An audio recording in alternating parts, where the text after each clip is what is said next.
His Holiness, the 14th Dalai Lama, is the spiritual and temporal leader of Tibet's people and exiled government.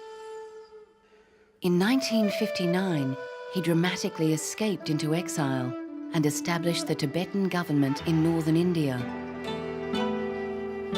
The Dalai Lama has dedicated his life to the promotion of world peace. To this end, he was awarded the Nobel Peace Prize in 1989. Religious harmony and the preservation of Tibetan culture are also two of his main concerns.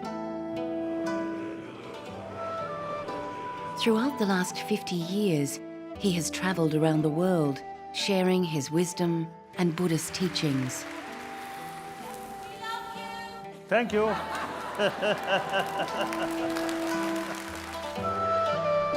There are few souls in history which have had such a positive influence on our world. No person alive today can rival his simple and profound message of love and compassion.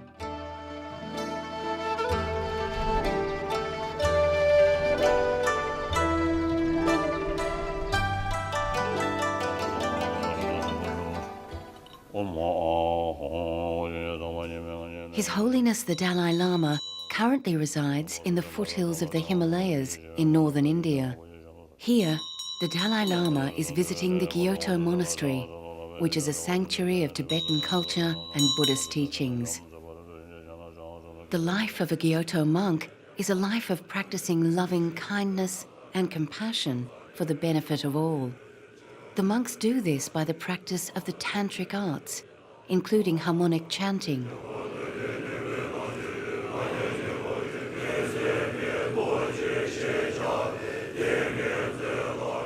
The Dalai Lama is highly grateful to the Indian government for granting his people refugee status. Now, last nearly 50 years, the field where government of India can do, they extend maximum help. The Dalai Lama's journey into exile is a triumph of the human spirit over occupation and persecutions. The lineage of the Dalai Lama spans back over 300 years. After the death of the 13th Dalai Lama, Tenzin Gyatso in 1933, the Regent Lama, seen here, and the High Lamas found a boy, Lama Damdu, they believed to be his reincarnation. Amongst many serious spiritual tests, the boy was presented with a number of identical ritual implements, only some of which belonged to the previous Dalai Lama. The boy recognized these implements, passed all the examinations, and was declared the 14th Dalai Lama, Tenzin Gyatso. In 1940, he was taken to the Potala Palace, where he was officially installed as the spiritual leader of Tibet. At age 6, His Holiness began his monastic education and training. By 1950, Tibet was under the heavy influence of the Chinese military. At the age of 16, His Holiness was called upon to become the head of state of the Tibetan people.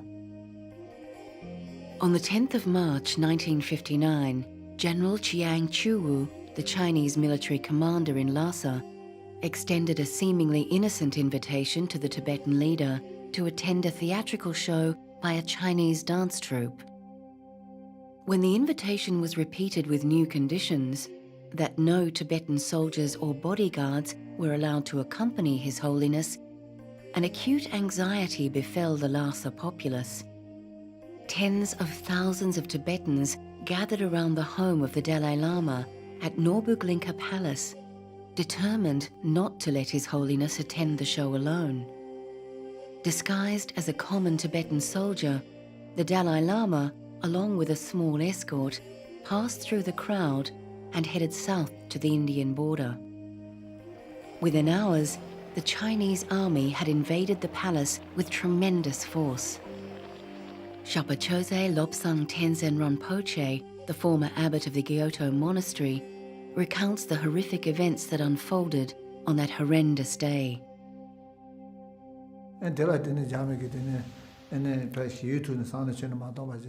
The Chinese used disproportionate amounts of violence to put down the demonstrations.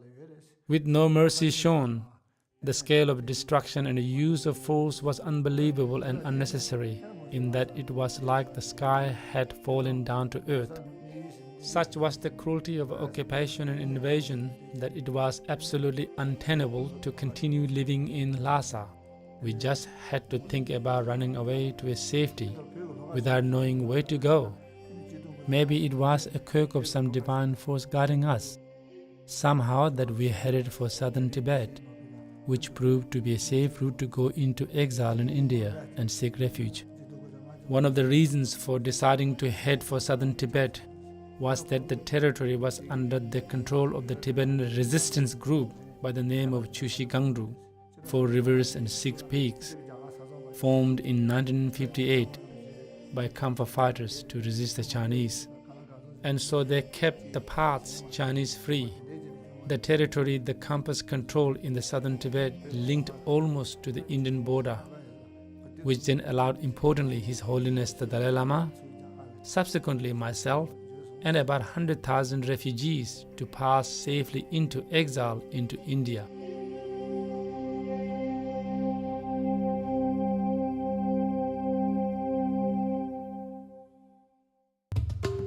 Three weeks after leaving Lhasa, the Dalai Lama and his entourage reached the Indian border. From there, they were escorted by Indian guards to Bomdila. His Holiness met with the Indian Prime Minister Pandit Nehru, who had already agreed to provide asylum for the Tibetan refugees. Most of the Tibetan refugees were moved to road camps in the hills of northern India. In 1960, His Holiness the Dalai Lama took residence in Dharamshala. In 2005, the Dalai Lama opened the new Gyatso monastery in Dharamshala. Only about 60 Gyatso monks escaped to India to be with the Dalai Lama. Today's monastic community in Dharamshala has grown to a population of over 500 monks. Thanks to the continued support of the Indian government and generous donations from Tibetan foundations around the world, the Gyatso monastery has managed to nurture and preserve the ancient rituals and traditions of Tibet's rich history. Since being forced into exile, the Dalai Lama has been actively engaging with the global community, sharing his wisdom of Buddhist practices and seeking support for Tibet's plight. In 2008, he took to the stage of the Royal Albert Hall in London. Not sort of going to meditate in silence. Don't worry that. Now nearly half century and remain as a homeless. And the generation change, but still our people keep Tibetan spirit from older generation to younger generation. So that's our original aim. As soon as we become refugee, I think a culture of peace, culture of compassion. Now, because of this light, this is necessary.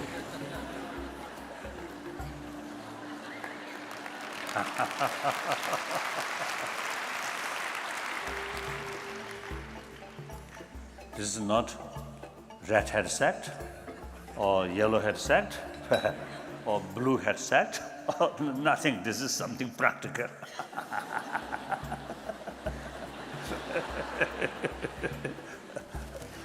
My day starts 3:30 every morning. So then at least 4 hours some meditation. One portion of my meditation is visualize those individuals who take ruthless sort of decision.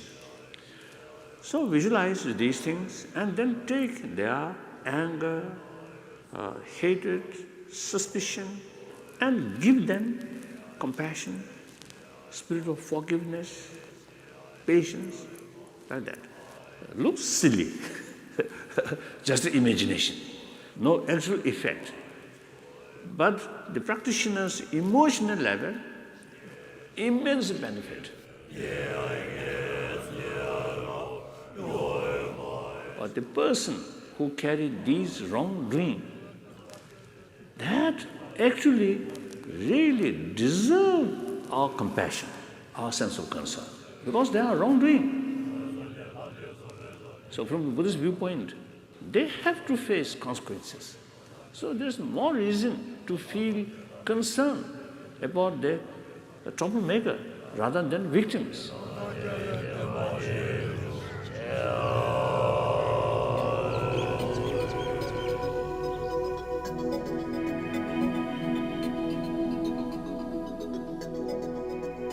The Dalai Lama's first commitment within his teachings is the promotion of human values. These human values include compassion, forgiveness, tolerance, contentment, and self-discipline. All human beings are the same. We all want happiness and do not want suffering. Even people who do not believe in religion recognize the importance of these human values in making their lives happier. His Holiness refers to these human values as secular ethics. He remains committed to talking about the importance of these human values and shares them with everyone he meets. What is human value? Money? Oh yes, very important. Sometimes I jokingly used to telling the Buddhist audience, particularly Tibetan, we usually used to recite one Tibetan special sort of mantra, that is Om Mani Padme Hum. So we recite, sometimes we a little bit of hurry, then we recite Om Mani Padme Hum, Om Mani Padme Hum, then Om Mani, Om Mani, Om Mani, Om Mani, Mani. So that sounds, looks like money, money, money, money, money, like that.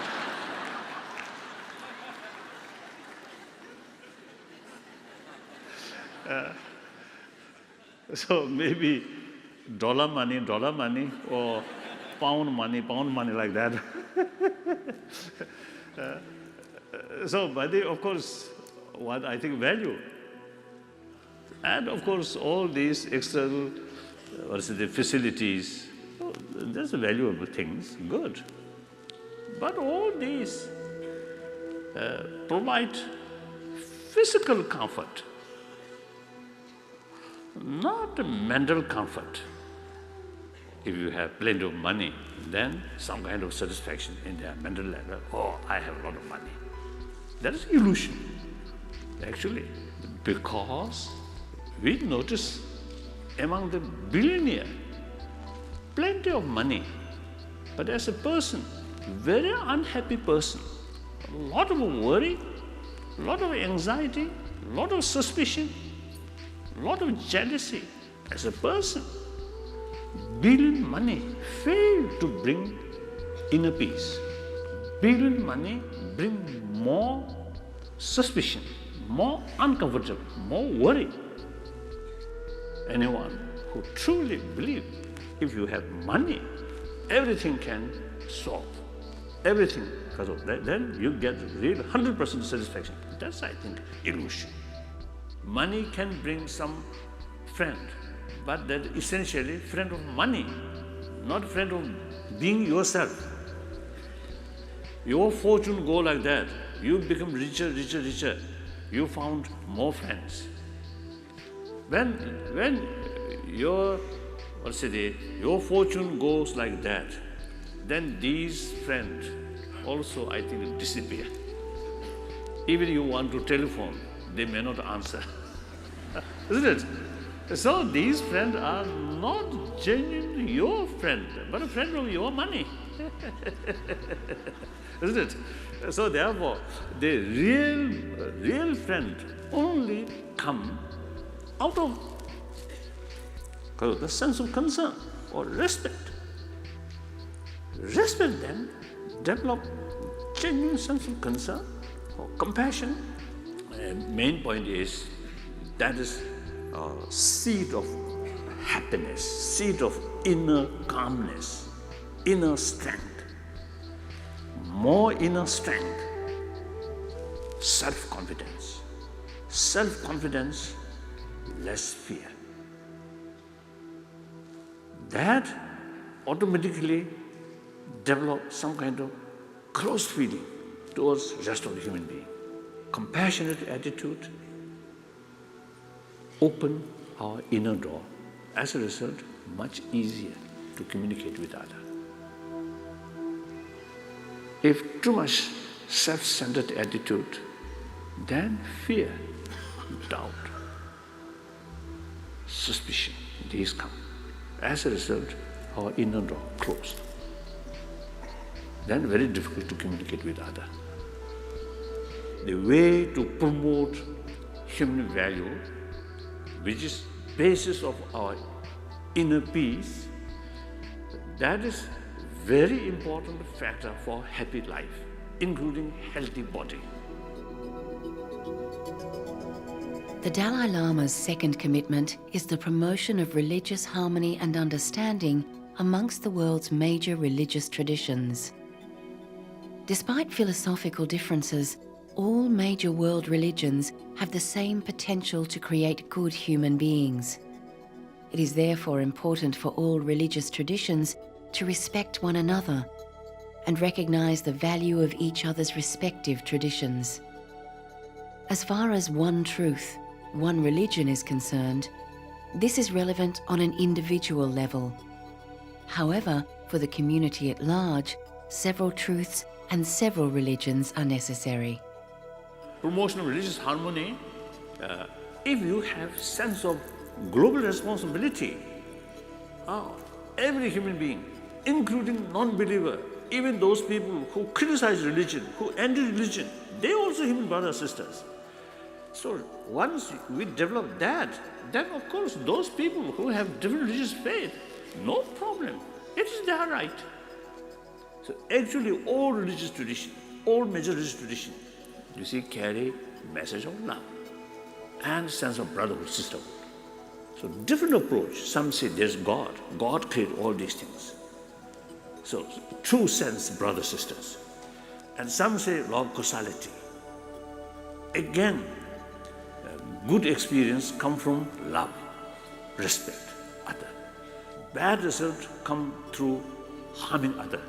You get negative consequences. So same aim, same meaning, different approach. Therefore, there is no obstacle to bring genuine harmony among the different religious traditions. Now here may be useful, make distinction, faith and respect. Faith towards one's own religion, respect to all religions.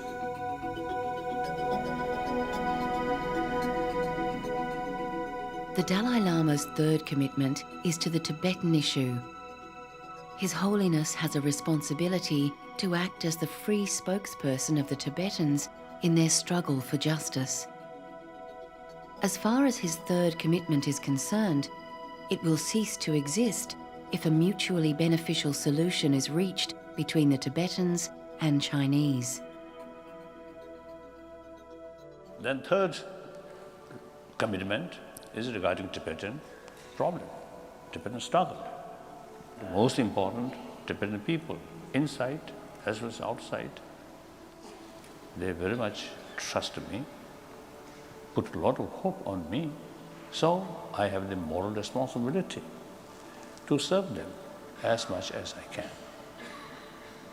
Of course, my ability, my knowledge, my experience in various fields, very limited. But whatever way, it is my moral responsibility to serve them. But there will be time limit. I already something like semi-retired position, because since 2001 we already have elected political leadership. So my position something like senior advisor. Most cases, political leadership listen my view, but sometimes it doesn't. It's good. And also, is my part, some of his policy, I have some reservation, but I always remain quiet. So we are sincerely practicing democracy. A priority for the Dalai Lama is the continuation of the lineage of knowledge for the Tibetan people. The Gyatso monastery in Dharamshala has kept the traditions alive, along with Tibetan centers and support groups around the world. Now new generations, I think second generation, and some cases third generations, now already there. So not only in India, but even in Canada, in America, in Switzerland, now these second generation, third generations, now they very in the spirit of being Tibetan, with Tibetan culture. I think past 50 years experience quite encouraging. And meantime, we also, establish our school. Boys often as young as 6 years of age join the monastery.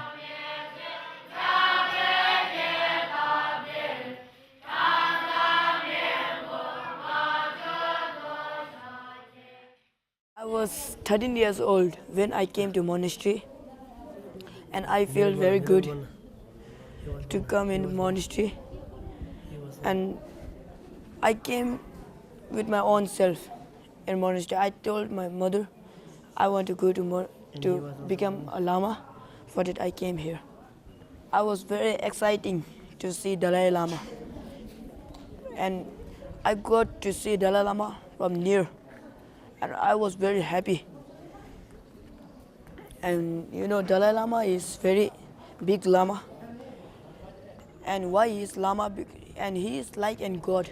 Whenever he dies, and he is coming again to earth, and he's making the peace higher and higher, and he's very good for peace, and he is our Lama, very big Lama.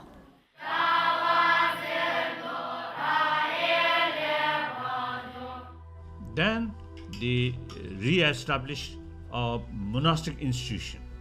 And also, we established in nunnery the quality of Buddhist study, same standard of those monasteries sort of through centuries enjoy. So this is something new. Now India, now I think more than 40 years, we establish serious study in the nunnery. So now already highest Geshe degree already in the nunnery.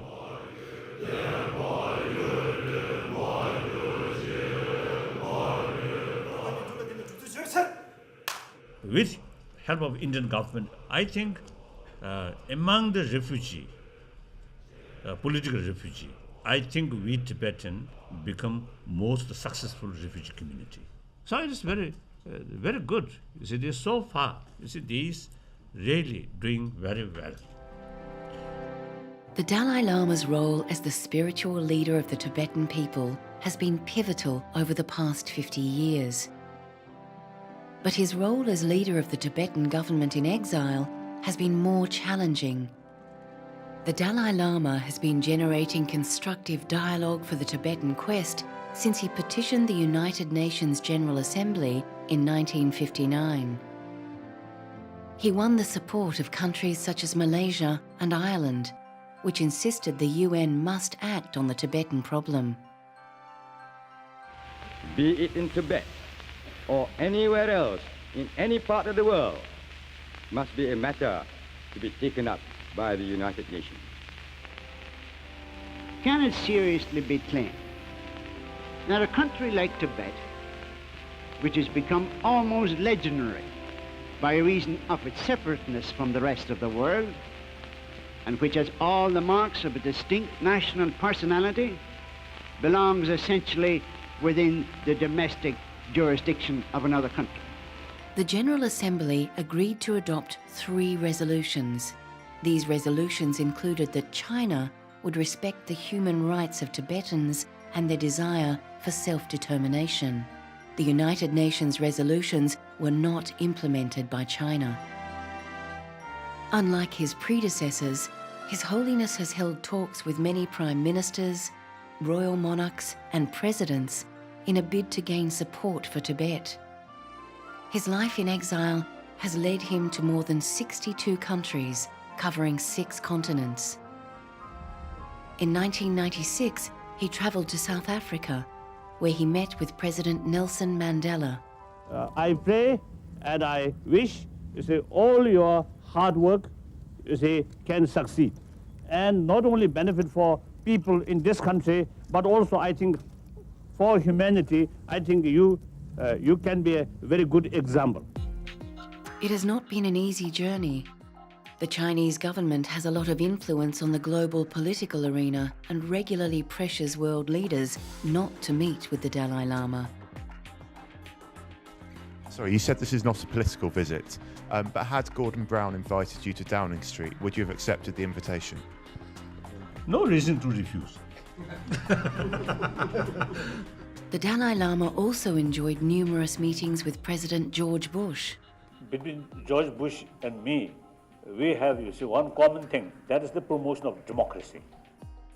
More recently, he has presented his case to governments around the world, including the UK Foreign Affairs Select Committee. I think the world knows we are not seeking independence.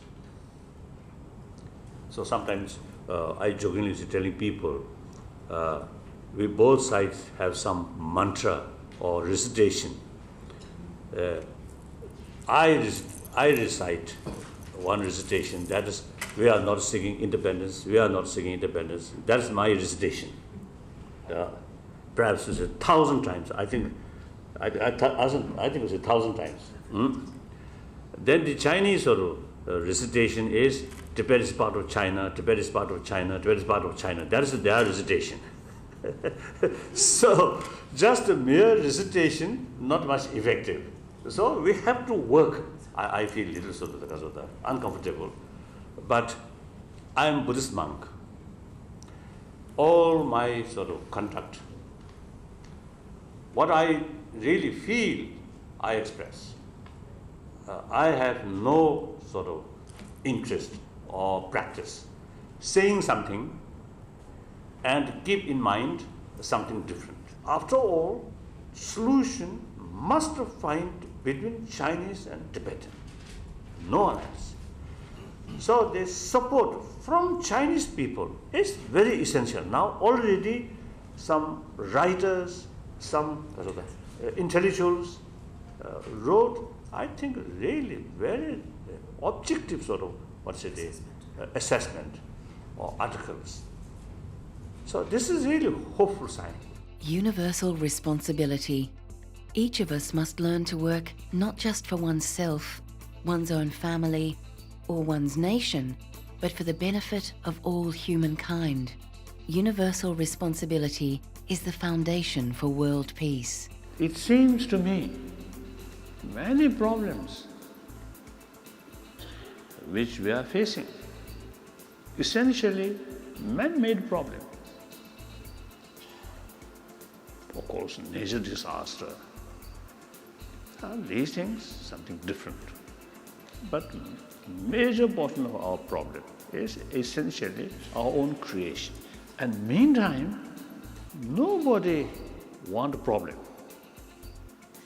I think everyone in early morning when we get up, I think nobody hoping now this day I should have more problem, more trouble.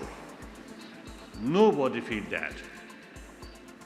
From early morning, as soon as we wake up, I think, hope, wish some pleasant day. That's human nature. And most of these troublemakers, essentially, not necessarily intended, but you see, their way of approach is become unrealistic. That causing problem, unexpected. And unrealistic approach happen, that also not intentionally, But because of lack of perspective, comprehensive perspective, and in many cases short-sighted.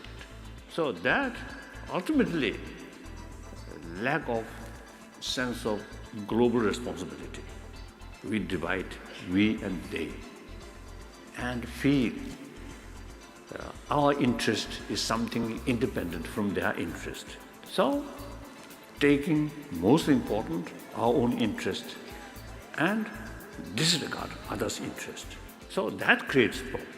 In reality, our interest, others' interest is actually, I think, very much interconnected.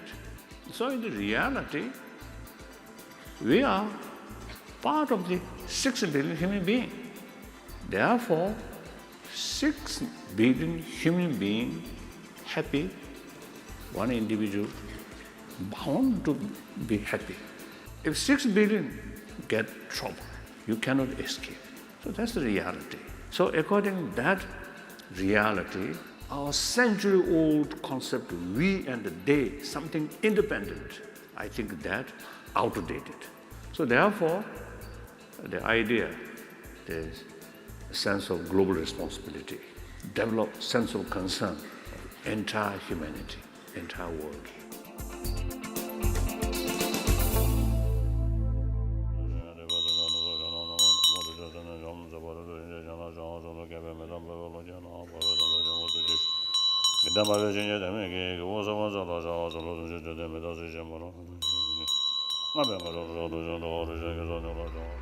Throughout his spiritual and political career, the Dalai Lama has received numerous awards and honors, including the Congressional Medal. Perhaps his most notable award is the Nobel Peace Prize. The committee recognized his efforts for the liberation of Tibet and his quest for a peaceful solution rather than using violence. So think more about others' well-being. You get maximum benefit. So, thank you.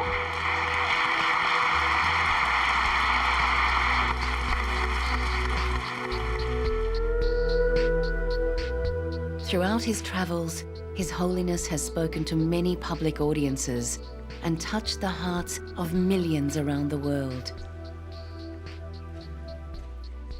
You know, he just celebrated his 70th birthday, so he won't be around forever. So, you know, these are tremendous opportunities to be in the midst of greatness. He's the embodiment of all the Buddha's compassion. So when he comes, you experience that. And it's very important because, you know, then one feels inspired to share that same thing. Tibet nalola Tibet nalola ta chamburi moshi kasore ngana zambulingi nalola ta chi kasore frame shi mebe inzanda shite kona kamyon nangeda tena shingi chi kasore chi zambulingi nalola kaso kunge shukchimbo kyombazo ani ngado prepare ani chike mi samage ani chi nangyu orwa timla khasa te buzu nangyu ore tena 이제 상마에 되네 내가 좀 가고 싶어도 아니 잠그는 것이 부대 지자체나 때문에 면도인다 와요. In 2009, His Holiness visited the remote Indian town of Tawan in the eastern Himalayas region bordering China. The close proximity of this visit to Tibet concerned the Chinese government greatly. The local populace practice Tibetan Buddhism and speak a tongue similar to Tibetan. We were very skeptical whether his visit would be possible or not, because the decisions are taken at the higher authority, at the central level. The government of India takes the decision. Otherwise, we were longing to have him here at any cost. So we all public of Tawang are very, very happy, and he's God, and we feel that God has arrived at our place, and we are very, very, very happy. Foreigners regularly travel to Dharamshala in India to hear the Dalai Lama's teachings. I feel some joy, sparing all away. People are very happy to see their Dalai Lama. We are coming from Korea for almost 300 people come to take His Holiness teaching. So traditionally, 2 weeks after the Losar date, His Holiness will give a teaching on the past lives of the Buddha. And he's been doing this for many years, even this in Tibet formerly.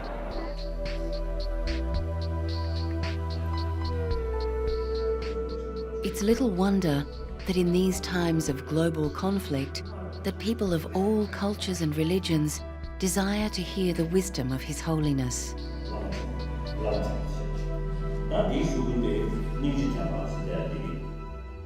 Our century, whether we like it or not, become like century of bloodshed, century of war, century of violence. Now those problems which our generation started, now let's solve these, our younger generation. So hopefully, now our younger generation, which belongs to this century, 21st century, I think in order to have peaceful century, the peace does not mean no longer any conflict among humanity. Conflict bound to happen. So in order to keep peace, in spite of this conflict, the only realistic method is spirit of dialogue. Respect others' right, understand their viewpoint, then in the sense of brotherhood, sisterhood, and try to solve in the spirit of reconciliation and compromise. So I often use it share with people, now let us try to create this century should be century of dialogue. Then I think the real possibility of peace.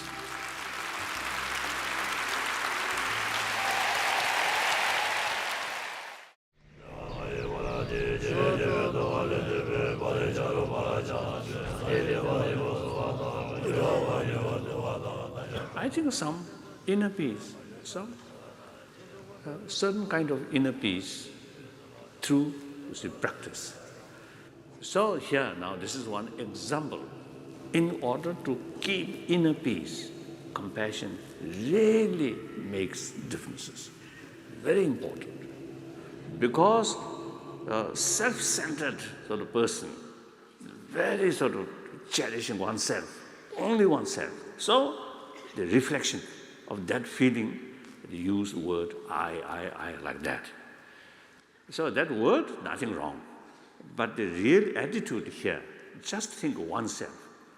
So think only oneself, then even tiny problem appears unbearable.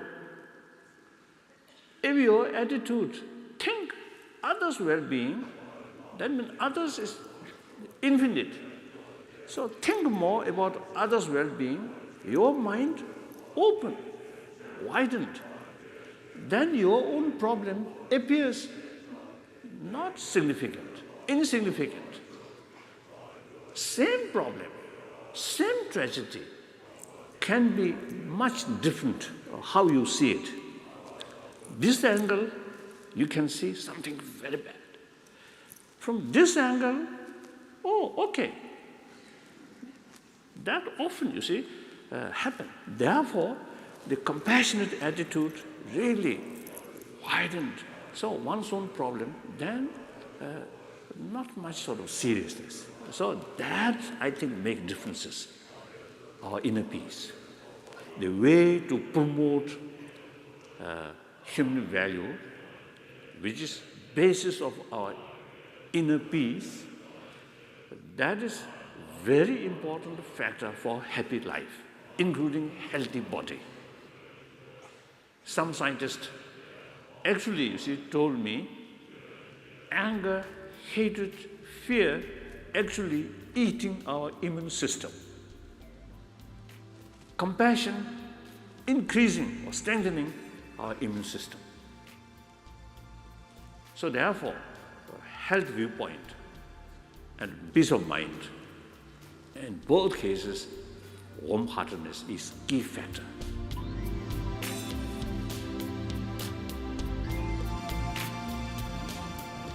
Like no other religious leader, the Dalai Lama is constantly in the media spotlight. Although English is not his first language, his joyful persona and sincere honesty has helped win the international press's support for the Tibetan movement. Telling Okay, truth. I always describe like BBC or CNN, I do not consider as a pro-Tibetan. Pro-justice. I consider these also, I think the BBC correspondent here, I always describe BBC something very objective. Particularly, I developed this conviction during Falkland War, Falk Island. Falklands, yeah. The British government, then Mrs. Thatcher, is a little bit disappointed. You see, your sort of clear presentation. So something danger about British sort of Navy, isn't it? Yeah. So at that time, I developed sort of conviction. BBC, that's really objectively, you see, present. So therefore, you see, the BBC, I do not consider something like pro-Tibetan or anti-Chinese. Genuinely pro-justice. Yeah. And their report very objective. So this, you see, Chinese media very much lacking. Jonathan Mersky. Right. Yes. My respect. My this is not a good way for me to make friends with other journalists. No.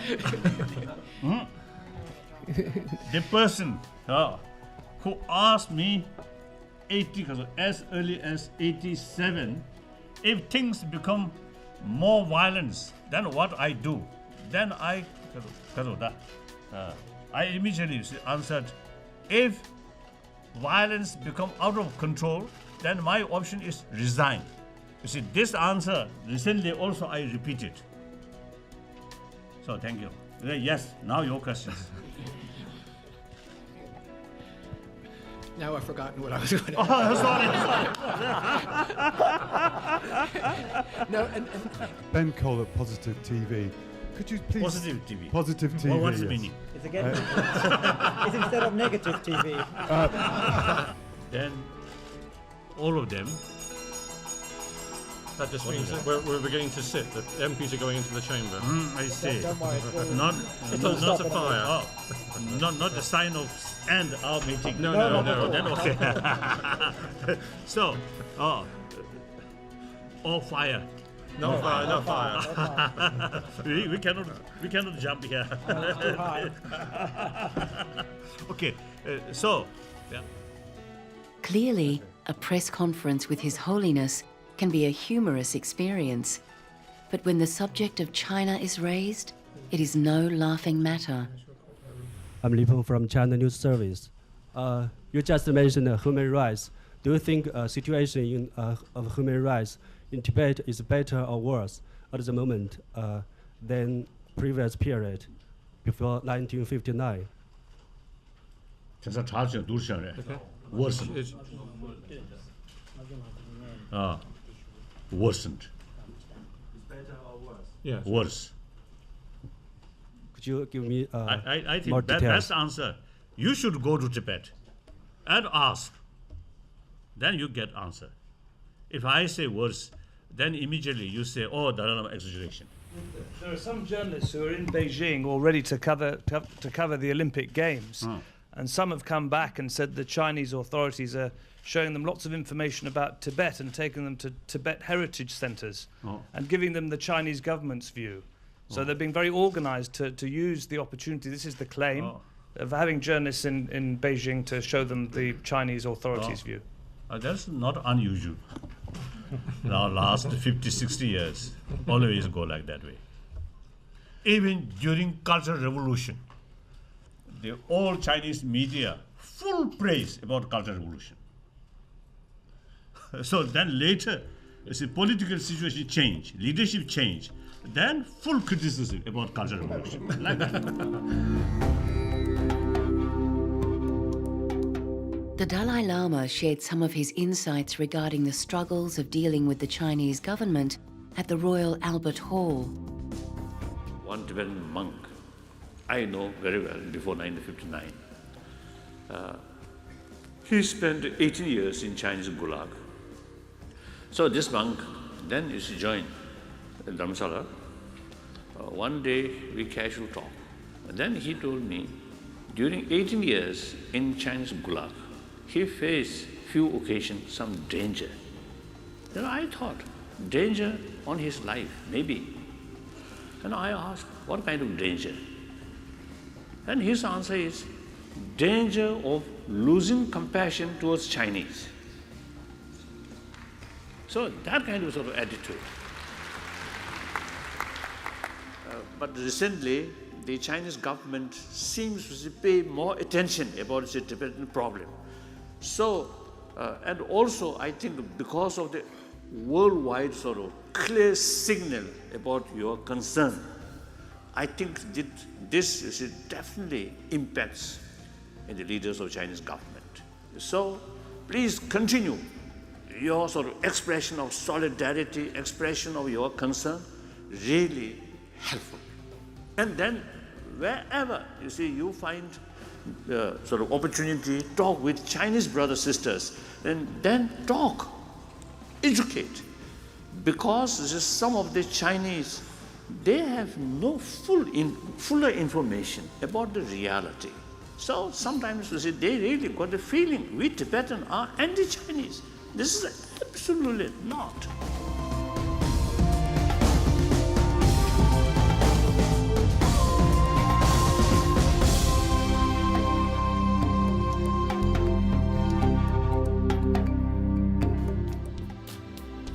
Before the Dalai Lama dies, by tradition, he will inform the monks of his new reincarnation, and they will seek the child Lama.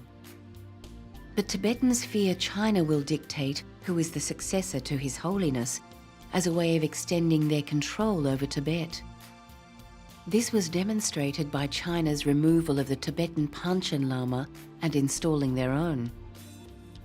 The Karmapa is touted by many as a possibility to fill the vacuum left by the 14th Dalai Lama. At the age of 14, Karmapa made a daring escape from a Tibetan monastery.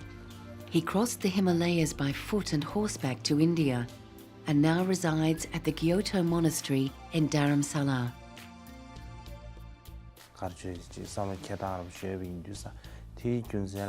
I definitely feel I can be the bridge between the two, the old Tibetans and the youth of today.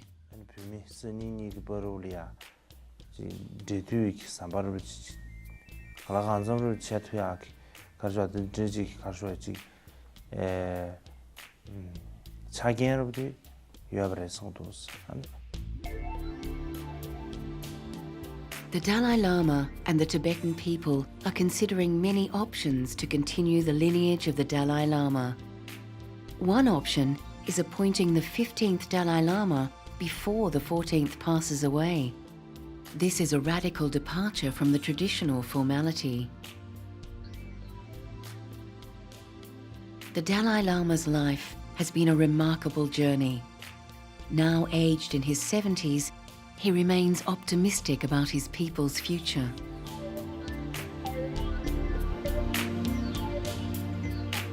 Now hopefully the Chinese leadership should use more common sense rather than emotion. Then I think the future is bright. Of course, this moment we are passing through a difficult period, but this is impermanent. His Holiness concludes each day with prayers before retiring. He often cites a favorite verse found in the writings of the renowned 18th century Buddhist scholar saint Shantidewa. For as long as space endures, and for as long as living beings remain, until then, may I too abide to dispel the misery of the world.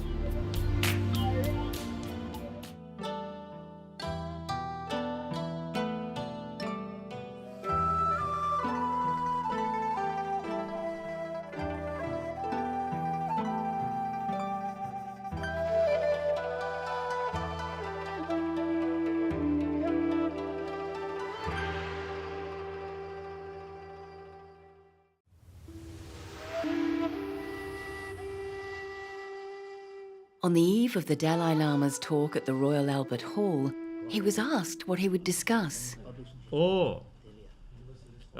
Usual. Maybe some, I think, may feel boring. The promotion of human value or promotion of religious harmony, these two things, certainly I will touch. So that's my main purpose. So more elaborate sort of explanation and also some example. So in Germany, this time, 5 days, I think at least 4 public talk. I always touch that. The meeting with media, always politics or Tibetan issue. But meeting with the public, always non-political. And these are my main interest. And also, you see, these two, my interest or my commitment till my death, I fully committed. What makes you laugh? What makes you laugh? Or what makes you happy? I think what makes laugh. If others little mistake, then I feel immediately laugh.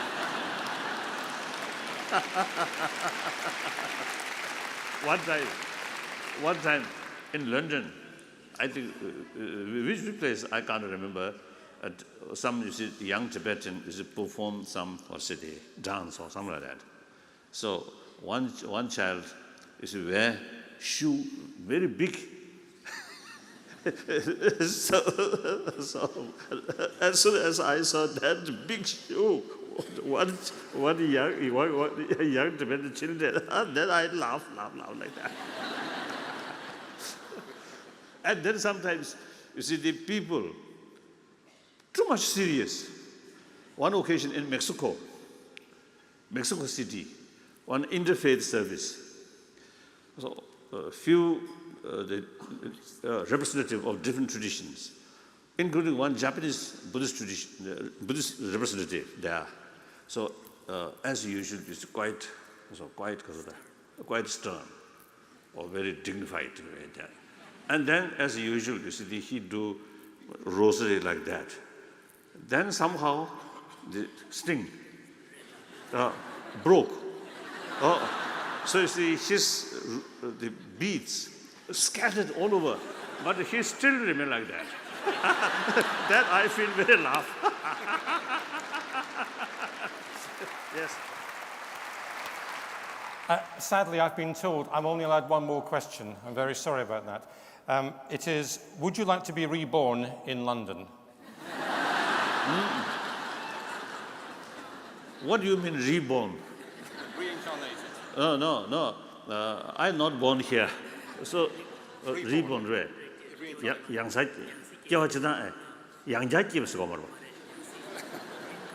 Reincarnate. Oh, possible.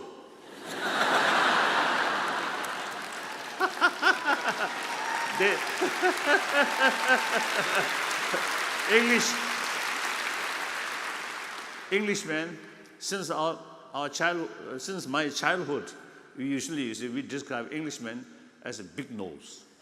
so my next reincarnation could be one big nose. Of course, that is theoretically speaking, important is there's some usefulness. As I sort of always praying, there's so long space remain, so long sentient beings, pains or suffering remain, I will remain in order to serve. That's my favorite sort of prayer. So also I try to develop that kind of determination. So naturally, my next sort of life, wherever some usefulness there, I will born. That's sure. So if some usefulness, more usefulness here, if I born here, then naturally I will born. Well, we'd love to have you here if you do that.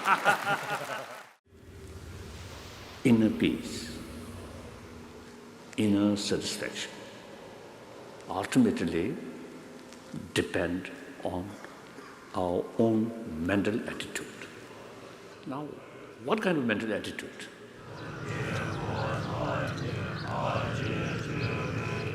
Firstly, we are social animal. So there must be one emotional factor which bring together as a social. social group. And then biological factor. We born from mother's womb, and after that, at that moment, we just like kasota, animal, very infant survey. A tiny infant. Our survival totally depend on someone else's care. Usually, our mother.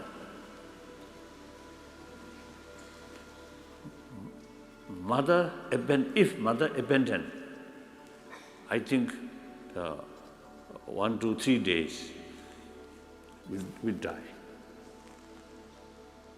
Our survival totally depend on others' care. Then furthermore, this physical survived with the nutrition of mother's milk. So not only human being, but cats, dogs, and even some other birds. Their youngsters survive entirely depend on others' care. So that's fact. So there must be some emotional factor which develop that kind of determination from mother's side, isn't it? So mother's affection. That affection really bring determination or will to even sacrifice mother's own comfort or mother's own even life in order to protect or care. Recently, my flight, I think from Japan to America or America to Europe, one occasion, on a whole night flight, in my front seat, one couple with 2 babies. One, I think, maybe 6-7 years. Okay. The other, I think one year old. So the whole night, that younger one, not sleep, walking here and there, and shouting like that.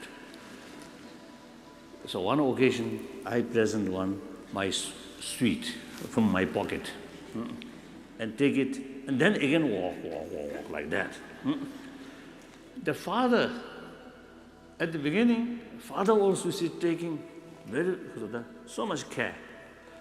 But then after, I think around midnight, the father simply lay down on the chair. Then the mother, whole night, is taking care of that child. And I noticed the mother's eye become red. I think due to lack of sleep, something like that. So that sort of reaffirmed me, oh, mother, so kind. So that's that kind of sort of attitude, not come from religious teaching, but by nature, mainly biological factor. So, and these are, so the affection is the ultimately basis of our life. Affection is the ultimately basis of our life. Now through scientific research, one occasion, one scientist is make presentation that monkey, young monkey, some young monkey put together with mother, some separated from mother. Then those monkey with mother, always playful, very rare fighting. Those monkey, young monkey, separate from their mother, always bad mood and often quarrel. So that's same. We also same. So therefore, happy life, peaceful life, very much related with, ultimately, with affection. Then also, one occasion, there's a medical scientist, I think guinea pig or mouse, the one sort of,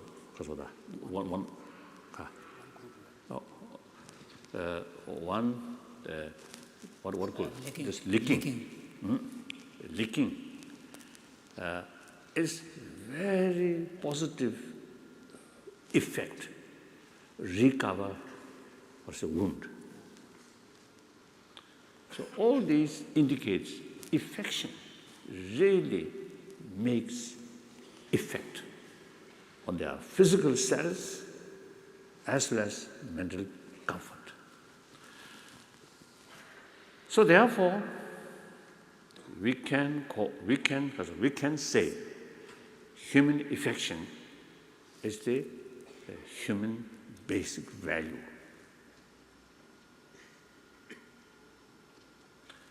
The affection at the time of birth till death, I think affection or human compassion is really very, very important role. Now even so immense crisis to say, develop. Compassion really makes differences.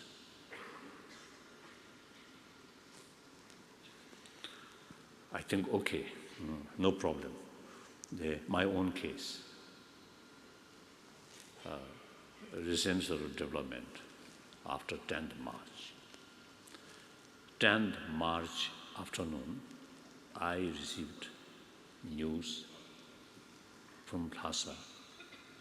Now some Tibetan now moving as a demonstrations.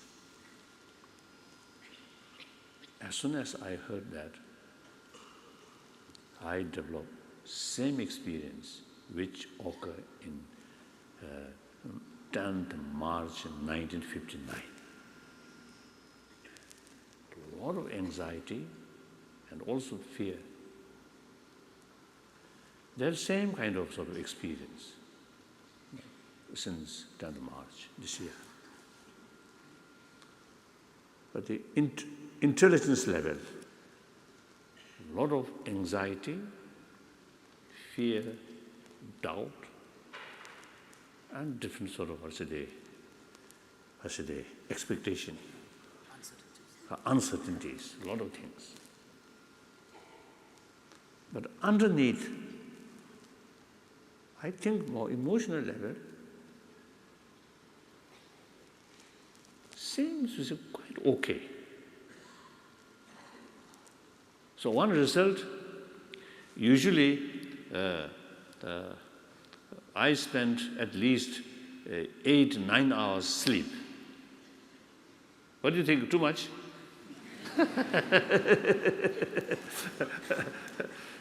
So, fortunately, in spite intelligence level, a lot of disturbances, but never disturb my sleep.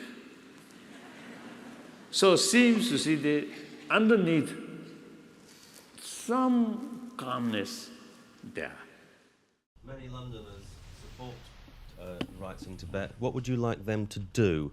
What is your advice to them? And if your visit this week could change one part of the government's foreign policy, what would you like it to be? Government foreign policy of British government? Yes, if you could get the British government to do one thing, what would it be? Don't know.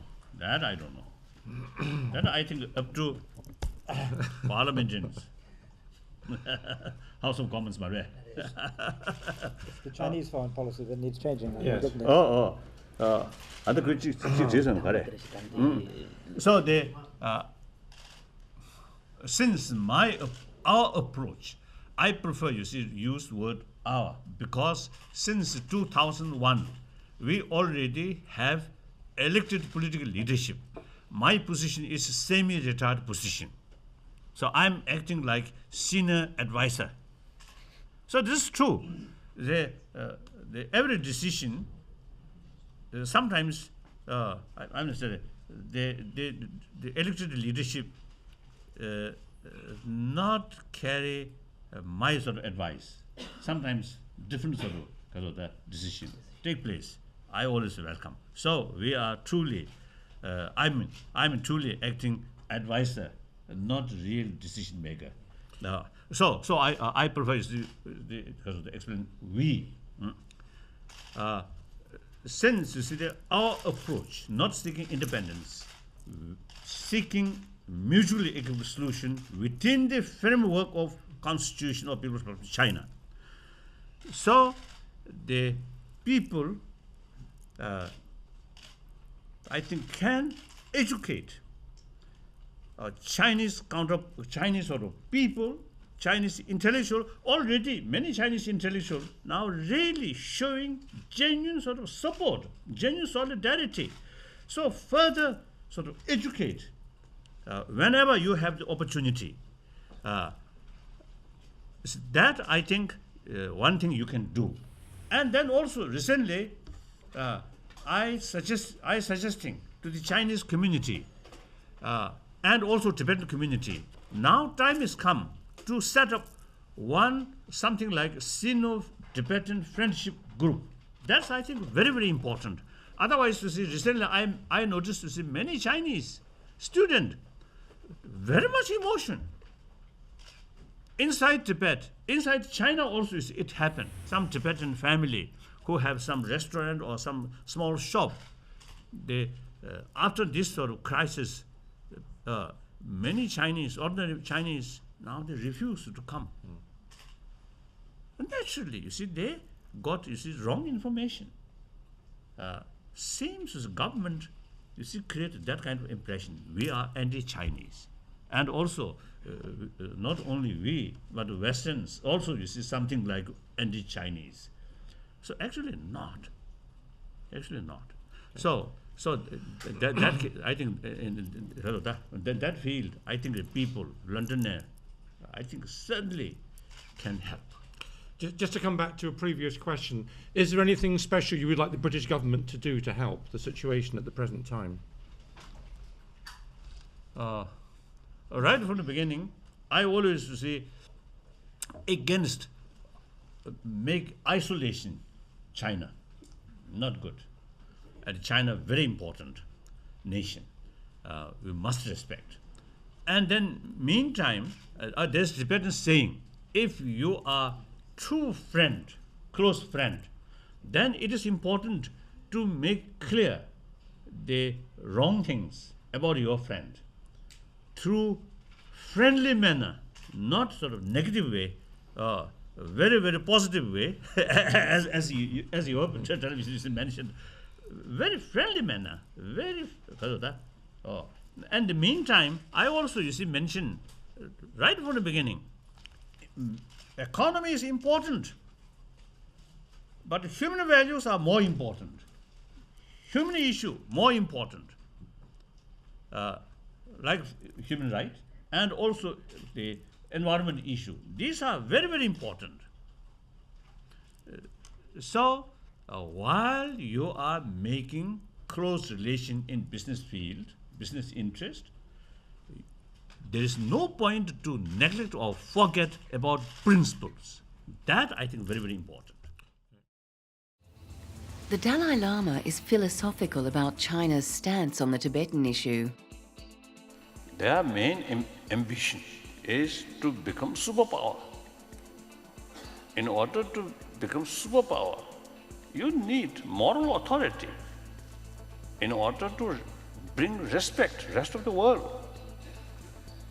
If you want to to take important role on this planet.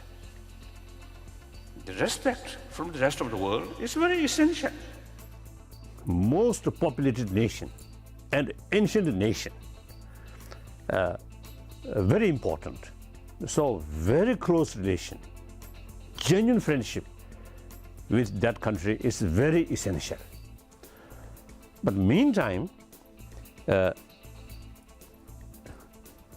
in order to be genuine, trusted, good friend, those Chinese wrongdoing should make clear as a friend. If you carry too much appeasement and actually spoiling your friend's future.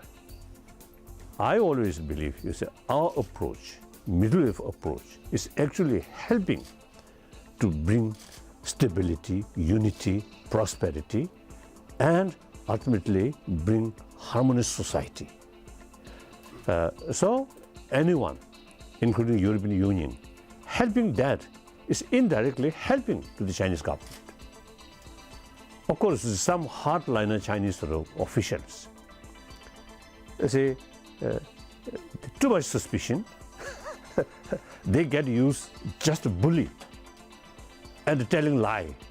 中国政府同达赖对话的大门是敞开的那么但是我们要求达赖要彻底的、真正的放弃分裂的主张，彻底的停止分裂活动，承认西藏和台湾都是中国领土不可分割的一部分，特别是在目前要停止煽动和策划在西藏和其他地区进行暴力犯罪的事件，停止干扰破坏北京奥运会的活动。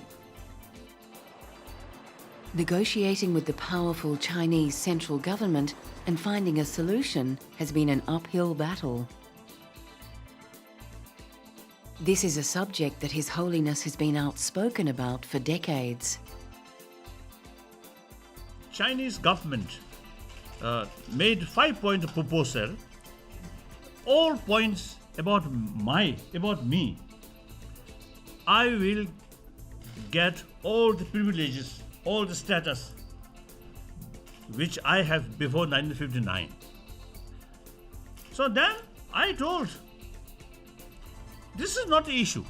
Issue is Tibetan people's well-being, their culture, heritage, or these things.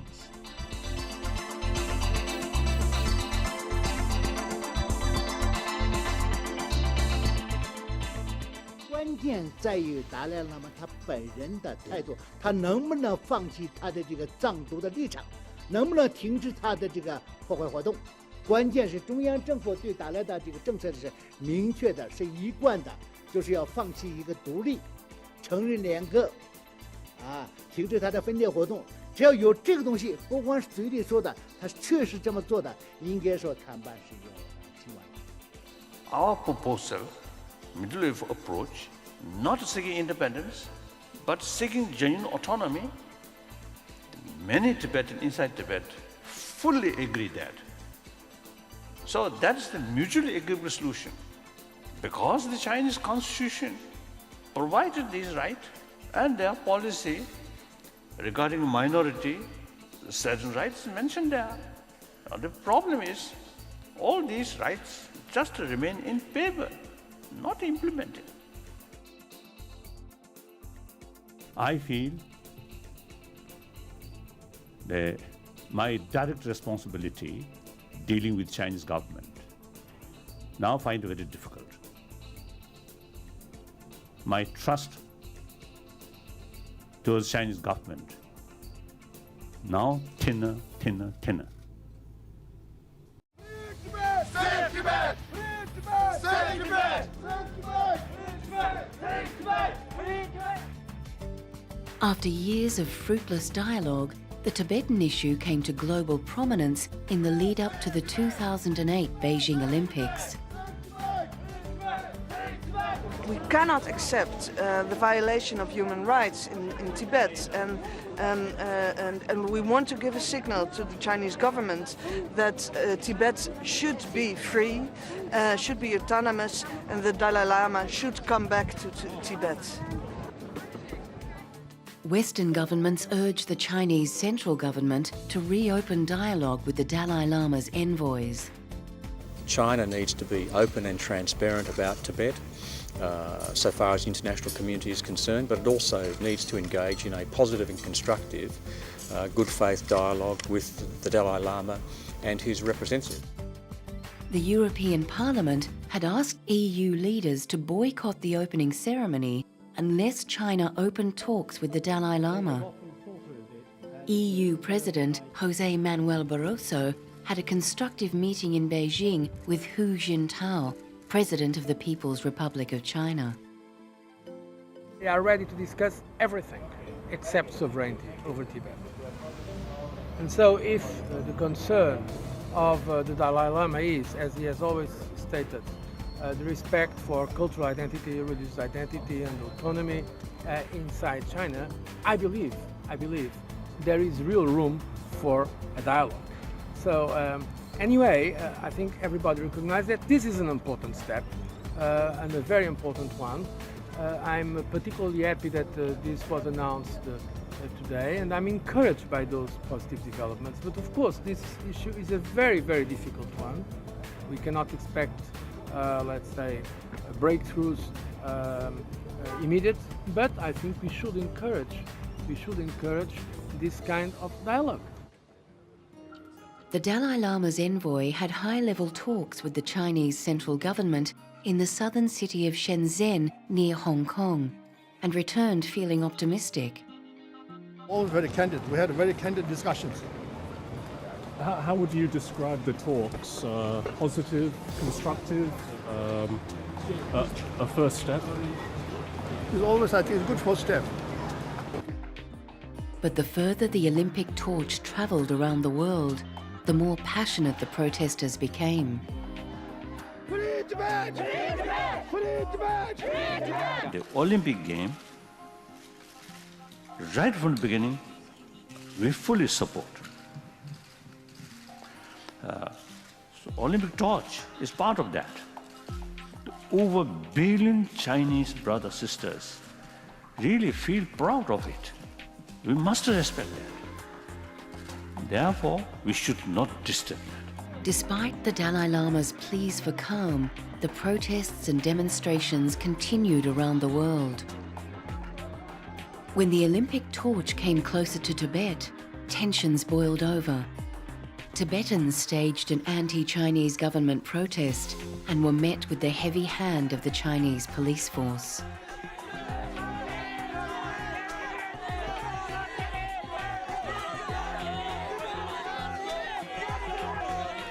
As far as we know, at least a few hundred people killed in different parts of Tibetan area after 10th March.